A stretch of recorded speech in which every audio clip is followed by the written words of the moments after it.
Okay, so let's get started. As you can see, this is a wine glass, and this is actually plastic. You don't have to use plastic. You can use a regular wine glass, any size that you want. This particular glass is about 16.5 ounces. Again, you can use any size that you want. What we'll primarily be doing today is covering this wonderful, beautiful glass in some silver plate clear crystal chain trimming.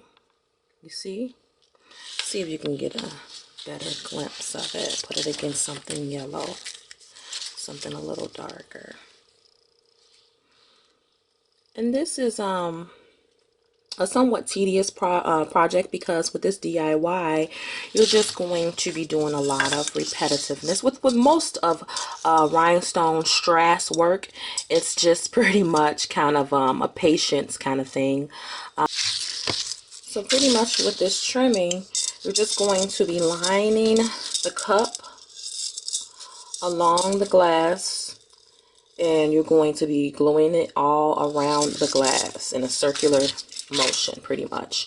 And in between the crystals, I'm going to be placing a little glitter in between with the glue so it sticks, so that way it could be more I guess it could be more not only shimmering, but it could also have some type of background. Instead of the clear background, it would be a shimmer glitter silver background, which will blend in very nicely with this silver trimming that's on this this rhinestone clear silver plate trim chain. They call these trim chains. So I'll put a link below exactly where you can get this. I mean, you can go to any fabric store for the most part and get this. Of course, they're cheaper online. You can get it from Amazon, eBay, etc. So let's get started. So I'm just cutting, of course, my E6000 glue in half, because I can never seem to get enough glue out. It reaches that point where you have to figure out, how am I going to get this glue out? Okay, so now we're going to just put the glue all along the glass. And as I stated before, you don't have to use plastic. You can use a regular glass if you like. Plastic is just a lot safer, to be honest. It's kind of hard to find plastic. You can do your research online and see what's the best prices or whatever for you. If interested in knowing where I got this one from, just leave a comment.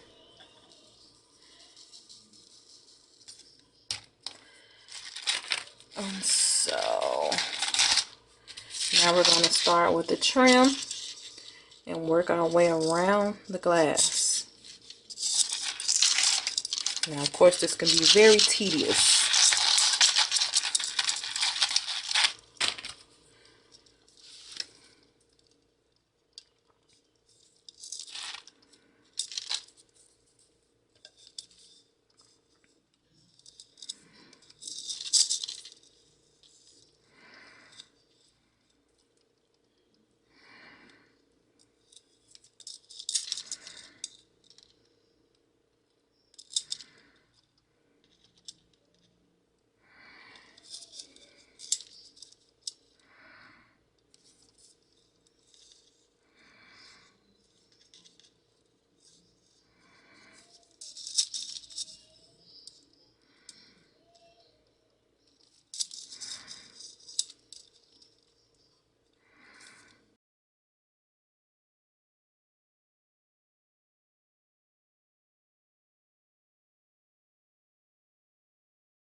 Okay, so as you can see, I've gotten a lot of the top done already. I had to kind of fast forward through that because, as I stated before, a lot of this is just pretty much redundancy. You're just going to be going around the cup, around the cup, around the cup, making sure that you have enough glue to hold everything in its place.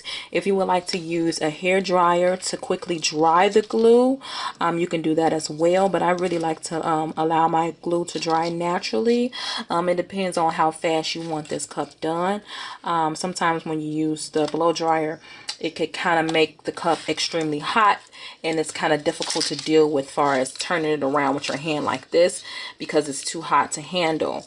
And then by being plastic, that's another issue. You don't want it to be extremely hot where it's causing some discoloration on the plastic, maybe like brown or black burn marks. So you got to be careful with that. But I'm most likely going to fast forward again, because again, all I'm doing is going around and around and around. And I'll probably come back when the stones are down here, so that way you can see how I do this part, the stem part of the glass, which is very similar to the very cup portion of the glass. So it's really not any difference between that. What is kind of different is the very bottom of the glass and how you're going to place the stones on here. So I will be back. So look at this. Isn't it so pretty? It is just so gorgeous. And of course it gets heavy because the trimming chain is heavy as it is. It has a silver plate. So just know that if you're keeping this for yourself or if you're shipping it, you need to make sure that you have the correct weight because it does get heavy. So I'm going to be doing the rest of the cup.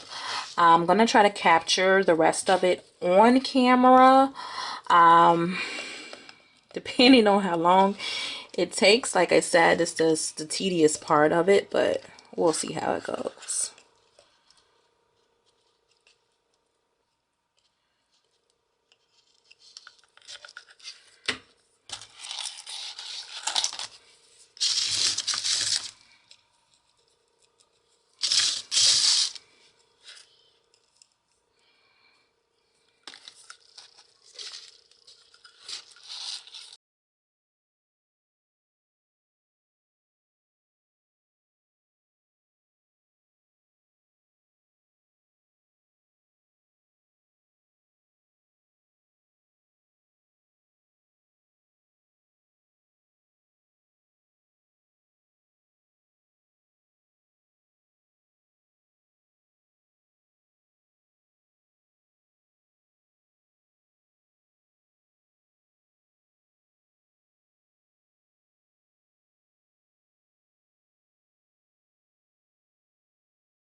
Okay, so we got the stem of the glass done. It's stuck there. And now we're getting to the very base of the cup. And this is where, you know, it can become not difficult, I wouldn't say, but you just have to make sure that you do a full circle, making sure that the gaps are closed and making sure that you cover the very edges of the cup. So let's see how I can give you a better visual. Okay, I think that's pretty cool, but I'm not going to be able to hold the cup like this. So once you put the glue down, you're just going to go in a circle, making sure that your trimming stays flat. When you get into this area, you're going to notice a lot that your trimming is going to be moving around. This is the area where it moves around a lot, and you need to make sure that it stays flat.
Okay, so I'm pretty much kind of fast forwarded the bottom part of it. As I told you, it's kind of like the most difficult part of the cup because you want to make sure that it's flat.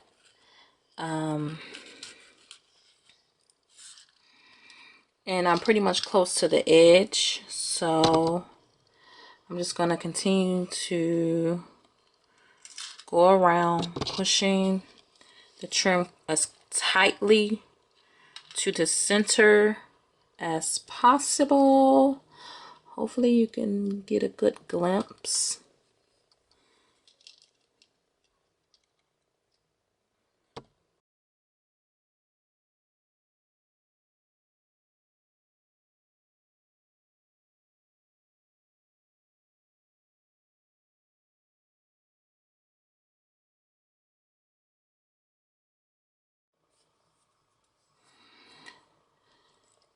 So you can see the bottom.